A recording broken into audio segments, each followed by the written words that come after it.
வாழ்க வையகம், வாழ்க வளத்துடன், குரு வாழ்க, குருவே துணை. உலகெங்கும் இருக்கும் சர்வம் டிவி மக்களுக்கு டாக்டர் டிவைன் தினேஷன் அன்பான வணக்கங்கள். சரி, 2026-27 இதோடைய குரு பயிற்சி நம்ம பார்க்க போகிறோங்க. பராபவ வருஷத்துடைய குரு பயிற்சி. சரி, இருக்கிற குரு பயிற்சிங்கள்லேயே இது வந்து ரொம்ப ஸ்பெஷலான குரு பயிற்சி. என்னென்னா இது வந்து ஒரு ட்ரிபிள் ஜாக்பாட் மாதிரி.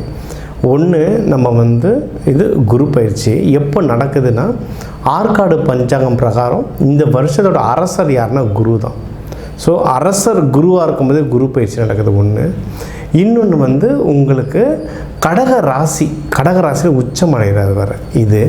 அதுக்கப்புறம் ஒரு 9ஆம் பார்வையாக எதுன்னு பார்த்தீங்கன்னா மீன ராசியை வர பார்க்குற, குரு வீட்டையே பார்க்குறோம். அதனால் குரு சம்மந்தமாக இந்த வருஷம் வந்து நிறைய விஷயம் நடக்கிறதுனால இது வந்து ஒரு ட்ரிபிள் ஜாக்பாட் குரு பயிற்சி மாதிரி. அதனால் இதை யாரெல்லாம் சரியாக பயன்படுத்திக்கிறோமோ அவங்க எல்லாருமே ஒரு பெரிய வின்னர்.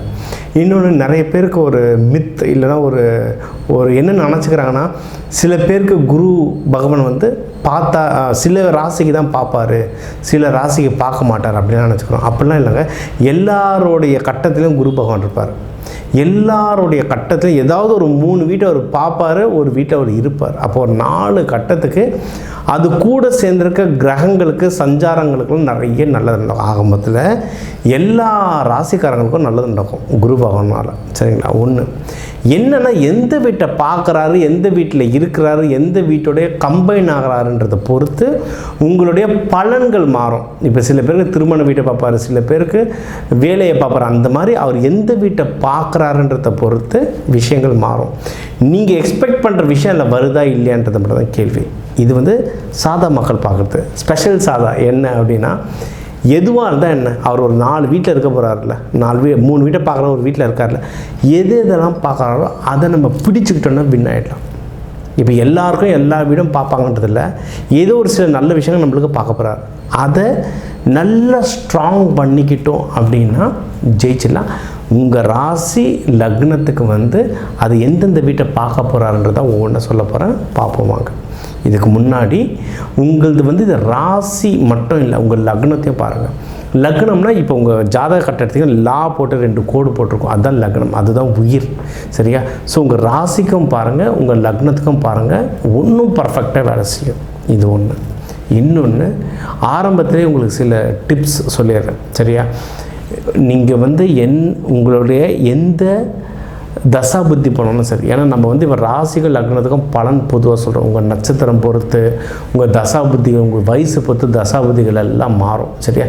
எந்த ராசி எந்த தசா புத்தியாக இருந்தாலும் பரவாயில்ல, நவகிரகங்களில் இருக்கிற குரு பகவானை நீங்கள் போய் வியாழக்கிழமை குரு உரையில் வழிபட்டால் பயங்கரமாக வேலை செய்யும். ஒன்று, சாப்பாடில் எல்லாருமே கொண்ட கடலை நிறைய வாரத்துக்கு ஒரு தடவை வியாழக்கிழமை குரு உரையில் சாப்பிட்டாலே அதுவே வேலை செய்யும். இன்னொன்று, மஞ்சள் கலர் ட்ரெஸ்ஸு எவ்வளவு நீங்கள் வந்து போடுறீங்களோ அவ்வளவு குரு சக்தி அதிகரிக்கிறதுனால தான் பெரிய மகான்கள், இப்போ வேதாத்ரி மகரிஷினா பார்த்தீங்கன்னா மஞ்சள் துண்டுலேயே இருப்பார். பெரிய மகான்கள்லாம் மஞ்சள் கலர்ந்த சிகப்பு அந்த மாதிரி ட்ரெஸ் தான் போடுவாங்க. இதெல்லாம் போட்டால் குரு பவர் உங்களுக்கு பயங்கரமாக இழுக்கும். இது ஜென்ரலாக எல்லாரும் பண்ணலாம். இதை தாண்டி உங்கள் ராசி லக்னத்துக்கு என்னென்னலாம் நடக்க போகுது, என்னென்ன பண்ண வெற்றி அடையலான்றதை ஒவ்வொன்றா பார்ப்போம் வாங்க. மிதுன ராசி, மிதுன லக்னம். நம்மளுக்கு போன வருஷம்லாம் ஃபுல் ஜாக்பாட் நம்ம தான். ஏன்னா குரு பகவான் நம்ம வீட்டில் தான் இருந்தார். சரிங்களா? நல்ல ஜாக்பாட்டு. இந்த வருஷம் எங்கன்னா நம்மளுடைய 2ஆம் வீட்டுக்கு மூவ் ஆகியிருக்கார். நம்ம போன வருஷம் சொல்லியிருந்தோம், நீங்கள் என்னென்ன தொடுறீங்கன்னா எல்லாத்துலையும் ஜெயிப்பீங்க. ஒரு 1-2 இன்வெஸ்ட்மெண்ட்டு, அந்த மாதிரி இன்வெஸ்ட்மெண்ட் பிஸ்னஸ் விஷயங்கள் மட்டும் கொஞ்சம் ஜாகிரதையாக இது எல்லாமே ஜெயிப்பீங்கன்னு சொன்னோம். யாரெல்லாம் அதை கரெக்டாக ஃபாலோ பண்ணாங்களோ சூப்பராக செட்டில் ஆகிருக்காங்க. இப்போ அந்த செட்டில்மெண்ட்லேருந்து அடுத்த பரிணாமத்துக்கு இப்போ மூவ் ஆகிறாங்க. போன வருஷம் யாராவது புதுசாக தொழிலோ வேலையோ ஸ்டார்ட் பண்ணுங்க அப்படின்னு சொல்லியிருந்தோம். அதை ஸ்டார்ட் பண்ணவங்களுக்குலாம் இப்போ வந்து பணம் சேரும். நல்ல இந்த வருஷம் உங்களுக்கு மெயினாக என்ன விஷயம்னா தனம் தாங்க. காசு சூப்பராக கையில் சேரும். சரிங்க? நல்ல காசு சேரும் உங்களுக்கு. வந்து ஒன்று, பர்சனலாகவே மணி சேரும், குடும்பத்தில் சந்தோஷம் அதிகரிக்கும். அதேமாரி வேலையில் நல்ல இம்ப்ரூவ்மெண்ட் வருங்க. யாராவது நம்ம போன வருஷம் சொல்லியிருந்தோம், கொஞ்சம் பேருக்கு ப்ரமோஷன் வர வாய்ப்பு இருக்குது. ப்ரமோஷன் கொஞ்சம் கஷ்டப்பட்டால் கூட சேலரி இன்க்ரீஸ்லாம் வரும்னு சொல்லியிருந்தோம். அது நிறைய பேருக்கு வந்ததுன்னு எனக்கு மெசேஜ் அனுப்பிச்சிருந்தீங்க. யாருக்காவது வரலைன்னா இப்போ ட்ரை பண்ணி பாருங்கள், சேலரி இன்க்ரீஸ் வரணும். இன்கேஸ் சார் அந்த அப்ரைசர் டைம்லாம் முடிஞ்சு போச்சு சார், அதெல்லாம் மார்ச் ஏப்ரல்லே முடிஞ்சிச்சு சார் யாரும் சொன்னீங்கன்னா, யாராவது புதுசாக கம்பெனி ஜம்ப் அடிக்கணும்னா தாராளமாக அடிக்கலாம். ஏன்னா இப்போ வந்து உங்களுக்கு வேலை சம்மந்தமாக ஏதாவது நல்லது நடக்க எக்கச்சக்க வாய்ப்பு இருக்குது. ஏதாவது புதுசாக ஜம்ப் அடிக்கணும்னா ஜம்ப் அடிங்க ஒன்று. இன்னொன்று, உங்களுக்கு ஏதாவது மறைமுக எதிரிகள்லாம் இருந்தால் நிறைய கம்மியாகும். மிதுனத்துக்கிட்ட வந்து ஃபேஸ் டு ஃபேஸ் அவ்வளோ சீக்கிரம் மோத மாட்டாங்க. ஏன்னா மிதுனத்துக்கிட்ட பேச முடியாது. மிதுனம் வந்து பேசியே ஜெயிச்சிருவாங்க. அவங்ககிட்ட டெவில்ஸ் அட்வொகேட்டுன்னு மிதுனத்தை, அவன் தப்பே பண்ணியிருந்தா கூட நான் தப்பு பண்ணலைன்றத ப்ரூவ் பண்ணுறான். அவ்வளோ ஒரு டஃப் மிதுனம். அதில் மறைமுகமாக நிறைய தாக்குவாங்க மிதுனத்தை. அந்த மறைமுக எதிரிகள், இல்லை தெரிஞ்ச எதிரியோ தெரியாத எதிரியோ யாராக இருந்தால் அந்த எதிரிகள் தொல்லை குறையிறதுக்கு வந்து எக்கச்சக்கமாக வாய்ப்பு இருக்குது. என்ன அப்படி குறையிலனா உங்களுக்கு நீங்கள் யார் எதிரின்னு நினைக்கிறீங்களோ அவங்ககிட்ட நீங்களே போய் பேசி லைட்டாக பேச்சப் பண்ணுங்கள், டக்குன்னு சரியாயிடும். இப்போ கிருஷ்ண பரமாத்மாலாம் என்ன செய்வார், மகாபாரத வாரம் வந்து கிக் ஸ்டார்ட் பண்ணதும் அவர் தான், அதை நடத்தினதும் அவர் தான், முடிச்சது தான் அவர் தான். இருந்தாலும் வார் ஸ்டார்ட் ஆகிறதுக்கு முன்னாடி நான் போய் பஞ்சாயத்து பண்ணுறேன், சமரசம் பண்ணுறேன்னு போனவரும் அவர் தான். சரிங்களா? அதுமாதிரி நீங்கள் எதிரின்னு தெரிஞ்சாலும் போய் சும்மா பேசுங்க, பேச்சப் ஆகும். சரிங்களா? இது ஒன்று. அடுத்து வந்து நீங்கள் இதில் வந்து நோய்கள் மிதுனத்துக்கு மெயினாக வருதுன்னா, காலபுருஷ தத்துவத்துக்கு வந்து இந்த தோள்பட்டை இதெல்லாம் நம்ம வந்து மிதுனத்தை தான் சொல்லுவோம். ஜென்ரலாக தோள்பட்டை வலி எப்போ மிதுனத்துக்கு இருக்கும், ஷோல்டரை பிடிச்சிக்கிட்டே இருப்பாங்க. ஏன்னா திங்கிங் ஜாஸ்தி. நம்ம வந்து இந்த மெடிக்கல் அஸ்ட்ராலஜியில் பார்க்கும்போது திங்கிங் அதிகமாக இருந்தால் தோள்பட்டை வலிக்கும். இப்போ நம்மளுக்கு ஏதோ ஒரு துக்கமான செய்தி வந்துச்சு, என்ன நடக்கும், தலையை பிடிக்கிறதுக்கு முன்னாடி நம்மளுக்கு தோல் டப்புன்னு இறங்கிடும், தோள்பட்டை இறங்கிடும். அந்த கணம் வந்து தோலில் தான் இறங்கும். ஸோ இது வந்து புதன் வீடு, மிதுனம்ன்றது புதன் வீடு. அவங்க திங்கிங் அதிகமாக தோள்பட்டை வலி வந்துக்கிட்டே இருக்கும். இது ஒன்று. இன்னொன்று வந்து ஸ்கின் அலர்ஜி. இந்த ஸ்கின் அலர்ஜி ஈஸியாக வந்துடும். எனக்கு ஒரு மிதுன ராசிக்காரங்க வந்தாங்க, சார் எனக்கு ஸ்கின் அலர்ஜிலாம் எதனா இருக்கான்னா, நான் எல்லாம் எதுவுமே இல்லை சார், பக்காவாக இருக்குது சார் எனக்கு. அதான் அவருக்கு வந்து அதில் ராகுலாம் இருக்கும், இல்லையே ஸ்கின் அலர்ஜி இருக்கணுமே அப்படின்னும்போது வீடியோவில் வர சொன்னால், வீடியோவில் பார்த்தா ஃபுல்லாக தாடி கிடின்னு பயங்கரமாக வச்சுருந்தார்.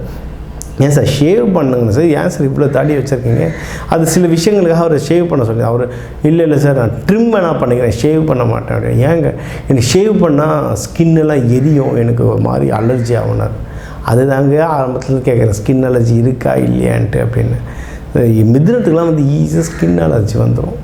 இது வந்து நம்மளுடைய முன்னோர்கள் எந்த அளவுக்கு இது அறிவாளி இல்லை சயின்டிஃபிக் பீப்புள்னால், நீங்கள் சித்த மருத்துவத்திலலாம் பார்த்தீங்கன்னா ஸ்கின் அலர்ஜி வந்தால் கொஞ்ச நாளைக்கு வந்து புளி, அதுக்கப்புறம் கத்திரிக்காய், நிறைய உப்பு, கருவாடெல்லாம் சேர்க்காத அப்படின்னு சொல்லுவாங்க. சரிங்களா? நீங்கள் ஒன்றுமே இல்லை, புளியோதரை அதிகமாக கொடுக்குறது எந்த கோவிலில், பெருமாள் கோவிலில் அதிகமாக புளியோதரை தருவாங்க. மிதுனத்துக்கு மெயினான கடவுள் யாருன்னா பெருமாள் தான், கிருஷ்ணர் பெருமாள். என்ன விஷயம் அப்படின்னா, நீங்கள் வந்து இந்த ராசிக்காரங்களுக்கு ஜென்ரலாக ஸ்கின் அலர்ஜி ஈஸியாக வந்துடும். இவங்க வந்து புளியை வந்து அன்னதானமாக கொடுக்க அந்த ஸ்கின் அலர்ஜியோட கர்மாக்கள் குறையும். அப்போ வெறும் புளியை என்ன மூட்டையாக கொடுக்கலாமா, அப்படி கொடுக்க முடியாதுல்ல.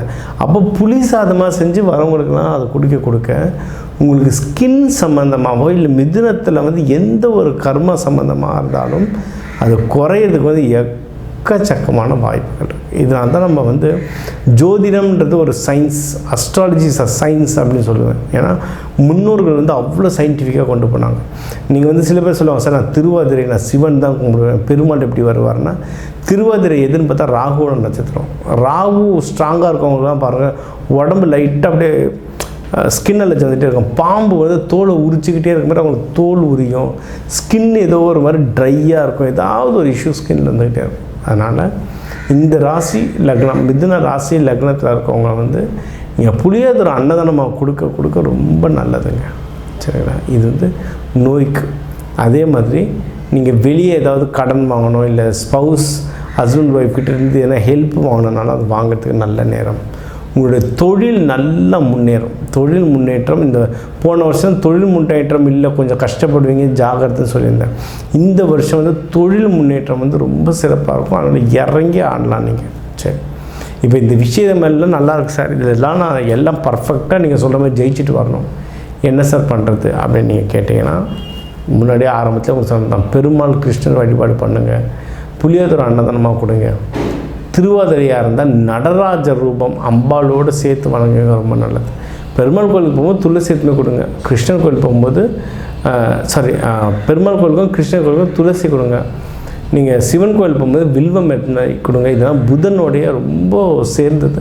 இதை கொடுத்து வழிபாடு பண்ண நீங்கள் ஒன்றும் மென்மேலும் வளர்ந்துக்கிட்டே வருவீங்க. இப்போ நம்ம சொன்னது எல்லாமே பொது பலனுங்க. நீங்கள் ஒரு ராசி லக்னம் எடுத்தாலும் ஒரு 2 கோடி தமிழர்கள் இருக்காங்க உலகம் முழுக்க. ஸோ 2 கோடி பேருக்கும் நம்ம கை கட்டவரல் ஃபிங்கர் பிரிண்ட் மாதிரி ஜாதகமாக மாறும். ஸோ ஒரு பொதுவான தகவல் தான் சொல்லியிருக்கேன். இதுவே நல்ல வேலை செய்யும். இதை தாண்டி உங்களுக்கு முக்கியமாக கல்யாணம் நடக்க போகுது, வேலையில் ப்ரமோஷன் வேணும், பிஸ்னஸ் அடுத்த லெவலுக்கு போகணும், இந்த மாதிரி விஷயங்கள் இருந்தால் என் நம்பர் இருக்குது, கால் பண்ணுங்கள், தனியாக கன்சல்ட்டிங் எடுத்துக்கோங்க, இன்னும் டீட்டெயில்டாக சொல்கிறேன். சரிங்களா? இது ஒன்று. இதை தாண்டி நம்ம நிறைய வகுப்புகள் எடுக்கிறோம். நம்ம ஜாதகம் மட்டும் வேலை செய்யுமானா இல்லை. அந்த சொல்லுவாங்க, என்விரான்மெண்ட் இஸ் ஸ்ட்ராங்கர் தேன் அவர் செல்ஃப் அப்படின்வாங்க. அதாவது நம்மளுடைய சுற்றுப்புறம் நம்மளை விட ஸ்ட்ராங். ஓகேங்களா? அப்போது உங்கள் வாஸ்து எப்படி இருக்குன்றதை பார்க்கணும், உங்களுடைய நியூமராலஜி எப்படி இருக்குன்றதை பார்க்கணும், நீங்கள் உடுத்துகிற உடை, சாப்பிட்ற உணவு, இது எல்லாத்தையும் பார்த்துக்கணும். இது எல்லாமே கிரகங்கள் தான், இது எல்லாமே பஞ்சபூதங்கள் தான். அதை பார்க்குற விதமும் ப்ரெடிக்ட் பண்ணுற விதமும் தான் ஒரு திறமைசாலியாக காட்டுது. இந்த உணவு, உடை, உங்களுடைய சுற்றுப்புற சூழல், வாஸ்து, நியூமராலஜி, உங்களுடைய அஸ்ட்ராலஜி, இது எல்லாம் மொத்தமாக சேர்ந்து கரெக்ஷன் பண்ண ஒரே நாளில் சரியாகனா ஒரே நாளெலாம் சரியாகாது. நீங்கள் எந்த தெய்வத்தை போய் பிடிச்சாலும் ஒரே நாளெலாம் சரியாகாது. நம்மளுக்கு சினிமாவில் வேணால் முருகர் வந்து அருணகிரிநாதா வாயை தர நான் ஓம் போடுறேன்னு சொல்லி சரி பண்ணுவார். அப்படிலாம் கிடையாது. அருணகிரிநாதர் வருஷ கணக்கில் கோயிலில் உட்காந்து தவம் பண்ணிகிட்டு இருந்தார். அதனால் எல்லாருமே முயற்சி எடுத்தால் தான் வின் ஆக முடியும். என்ன தேவையோ கால் பண்ணி அந்த கன்சல்ட்டிங் எடுத்துக்கிட்டு ஒவ்வொன்றா முயற்சி எடுத்து முன்னேறிட்டே வாங்க. அதில் பெரும் பங்கு இந்த குரு பகவானுக்கு இருக்குது. ஏன்னா குரு முழு சுபகிரகம். அவர் பார்க்கும் போதெல்லாம் நமக்கு நிறைய நல்லது நடக்கும். உங்களுக்கு என்னென்ன நல்லது நடக்க போகுதுன்றதை சொல்லியிருக்கேன். அதெல்லாம் ஃபாலோ பண்ணுங்கள். டவுட் இருந்தால் ஃபோன் பண்ணி கேளுங்க. உங்கள் எல்லாருக்கும் எல்லாமும் நல்லதே நடக்க டாக்டர் டிவைன் தினேஷன் அன்பான வணக்கங்கள். வாழ்க வளத்துடன். சர்வம் டிவிக்கும் மிக்க நன்றி. வாழ்க வளமுடன்.